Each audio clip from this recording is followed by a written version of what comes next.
તો આ સોંગ એના માટે છે જે એકબીજાને બહુ જ પ્રેમ કરતા હોય.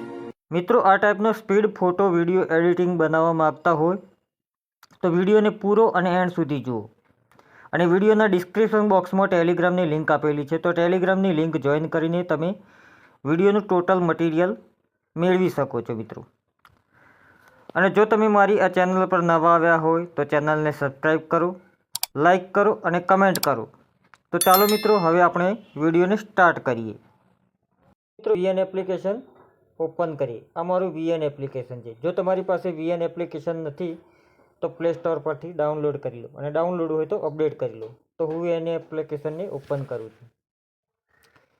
VN એપ્લિકેશન ઓપન થયા પછી નીચે કોર્નર પર પ્રોફાઇલ પર ક્લિક કરી લેવાનું છે મિત્રો, અને ઉપર સેટિંગવાળા ઓપ્શન પર ક્લિક કરી પ્રીફરન્સ પર ક્લિક કરવાનું મિત્રો. ડિફોલ્ટ ફોટો ડ્યુરેશન પર ક્લિક કરી ફોટો ડ્યુરેશન 1 સેકન્ડની કરી લેવાની છે મિત્રો. હવે મિત્રો બહાર નીકળી જવાનું છે. બહાર નીકળ્યા પછી પ્લસવાળો આઇકન દેખાય છે બ્લુ કલરની પટ્ટીમાં, એના પર ક્લિક કરી લેવાનું છે. ન્યૂ પ્રોજેક્ટ પર ક્લિક કરી ઓલ વિડીયો અને ફોટોમાંથી ફોટોવાળા ઓપ્શન પર આપણે ક્લિક કરવાનું છે. અને વિડીયો 15 સેકન્ડનો બનાવવાનો હોવાથી આપણે 15 ફોટા અહીંથી સિલેક્ટ કરી લેવાના છે. તો 1 2 3 4 5 6 7 8 9 10 11 12 13 14 ને 15 ફોટા મેં એડ કરી લીધા છે. તમારી પાસે જે ફોટા હોય અને જે ફોટોનો વિડીયો બનાવવાનો એ ફોટો અહીંયા સિલેક્ટ કરી લેવાનો છે મિત્રો.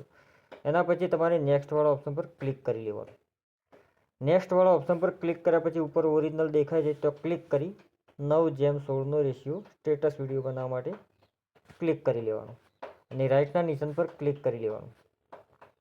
હવે મિત્રો આપણે પાછળ આવી જઈશું અને ઇનપુટ ટાઇટલવાળો બ્લેક પાર્ટ્સ જે વધારાનો છે, જે આપણા કંઈ કામનો નથી, એને નીચે ડિલીટના ઓપ્શનથી નીકાળી લેવાનો છે. હવે મિત્રો તમને બે ફોટો વચ્ચે તમને પ્લસના આઇકન દેખાશે. તો જેટલા પ્લસના આઇકન દેખાય છે એમાં આપણે એક એનિમેશન ઉમેરવાનું છે. તો મિત્રો આના પર ક્લિક કરીશું અને ઝૂમ 1 પર ક્લિક કરી લેવાનું, અને રાઇટના નિશાન પર ક્લિક કરી લેવાનું. તો દરેક પ્લસના નિશાન પર આપણે ઝૂમ 1 બીજી વાર ટેપ કરીશું, અને રાઇટના નિશાન પર ક્લિક કરો. તો ફરી ત્રીજા નંબરના ઓપ્શન પર ક્લિક કરીશું, ઝૂમ 1 પર એકવાર ટેપ કરીશું અને રાઇટના નિશાન પર ક્લિક કરીશું. ફરી ક્લિક કરી પ્લસના આઇકન પર ક્લિક કરી ઝૂમ 1 પર 2 વાર ટેપ કરવાનું અને રાઇટના નિશાન પર ક્લિક કરવાનું. ફરી પ્લસના આઇકન પર ક્લિક કરી ઝૂમ 1 પર એકવાર ટેપ કરવાનું અને રાઇટના નિશાન પર ક્લિક કરવાનું. ફરી પ્લસના આઇકન પર ઝૂમ 1 પર 2 વાર ટેપ કરવાનું અને રાઇટના નિશાન પર ક્લિક કરવાનું. ફરી ઝૂમ 1 પર એકવાર ટેપ કરવાનું અને રાઇટના નિશાન પર ક્લિક કરવાનું. ફરી પ્લસના આઇકન પર ઝૂમ 1 2 વાર ટેપ કરવાનું અને રાઇટના નિશાન પર ક્લિક કરવાનું. ફરી પ્લસના આઇકન પર ઝૂમ 1 એકવાર ટેપ કરવાનું અને રાઇટના નિશાન પર ક્લિક કરવાનું. ફરી ઝૂમ 1 પર 2 વાર ટેપ કરવાનું અને રાઇટના નિશાન પર ક્લિક કરવાનું. ફરી પ્લસના આઇકન પર ઝૂમ 1 એકવાર ટેપ કરવાનું, રાઇટના નિશાન પર ક્લિક કરવાનું. ફરી ઝૂમ 1 પર 2 વાર ટેપ કરવાનું અને રાઇટના નિશાન પર ક્લિક કરવાનું. ફરી પ્લસના આઇકન પર ઝૂમ 1 પર ક્લિક કરી રાઇટના નિશાન પર ક્લિક કરવાનું. ફરી પ્લસના આઇકન પર ઝૂમ 1 પર 2 વાર ટેપ કરવાનું અને રાઇટના નિશાન પર ક્લિક કરવાનું. અને છેલ્લે પ્લસનું આઇકન દેખાય છે એના પર ક્લિક કરી પહેલા નંબરનું જે બ્લેક લખેલું દેખાય છે એના પર ક્લિક કરી આ રીતે રાઇટના નિશાન પર ક્લિક કરી લેવાનું. હવે મિત્રો આપણે થોડો વિડીયોને પ્લે કરીને જોઈ લઈએ. તો વિડીયો આ રીતે તમને દેખાવા લાગશે. તો સ્પીડ ફોટો વિડીયો એડિટિંગ આ રીતે મિત્રો તૈયાર થઈ જશે.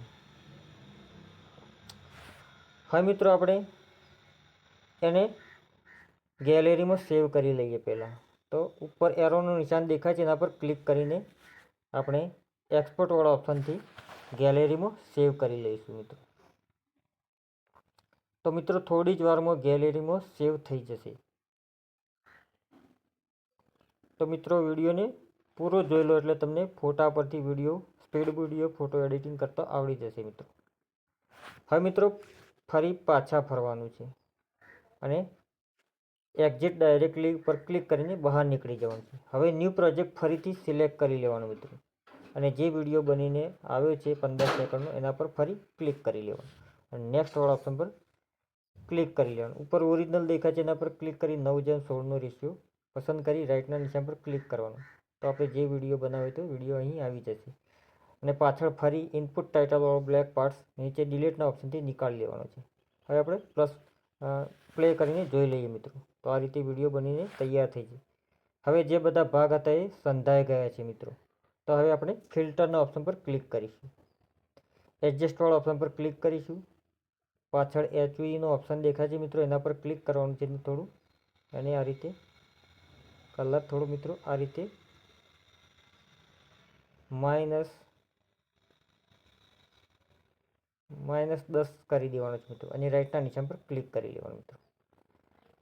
હવે મિત્રો આપણે એક ટ્રાન્ઝિશન ઉમેરીશું. તો tap to add sticker PAP લખેલું છે એના પર ક્લિક કરીશું એટલે ફોટોઝ અને સ્ટીકર ઓપ્શન સામે આવશે, અને ફોટોઝવાળા ઓપ્શન પર ક્લિક કરી વિડીયોવાળા ઓપ્શન પર ક્લિક કરવાનું છે.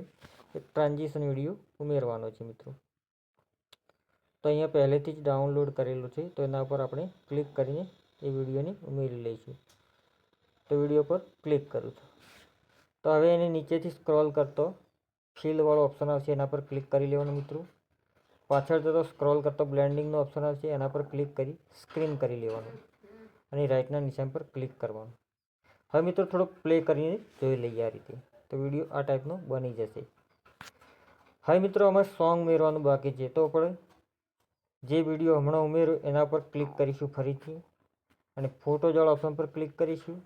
અને એક વિડીયો મેં પહેલેથી જ ડાઉનલોડ કરીને રાખ્યો છે. તો હું 15 સેકન્ડનો વિડીયો છે, ઇન્સ્ટાગ્રામમાંથી ડાઉનલોડ કરેલો છે. અને જો તમારે વિડીયો જોઈતો હોય તો મારી ટેલિગ્રામની લિંક ડિસ્ક્રિપ્શન બોક્સમાં આપેલી છે, એના પર જોઈન કરીને તમે તમારી ગેલેરીમાં સેવ કરી શકો છો. તો હું એના પર ક્લિક કરીને અહીંયા લઈ લઉં છું મિત્રો. હવે પાછળ સ્ક્રોલ કરતા નીચે એક્સટ્રેક્ટ ઓડિયો લખેલું દેખાય છે, એના પર ક્લિક કરીશું એટલે સોંગ બહાર નીકળી જશે.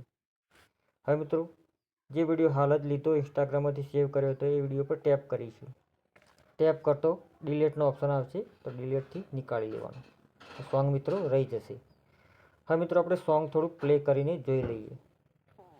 તો આ સોંગ એના માટે છે જે એકબીજાને બહુ જ પ્રેમ કરતા હોય. તો મિત્રો આ રીતે સ્પીડ ફોટો વિડીયો એડિટિંગ બનીને તૈયાર થઈ ગયો છે. હવે આપણે એને ગેલેરીમાં લઈ લેવાનું છે. તો ગેલેરીમાં સેવ કરવા માટે આપણે શું કરવાનું છે, તો ઉપર એરોનું નિશાન દેખાય છે એના પર ક્લિક કરીશું, અને એક્સપોર્ટના બટનથી ગેલેરીમાં મિત્રો સેવ કરી લઈશું. હવે મિત્રો આપણે ફેસબુક, વોટ્સઅપ સ્ટેટસ કે ઇન્સ્ટાગ્રામમાં પોસ્ટ કરી શકીએ છીએ. થેન્ક યુ મિત્રો. જય હિન્દ, જય ભારત.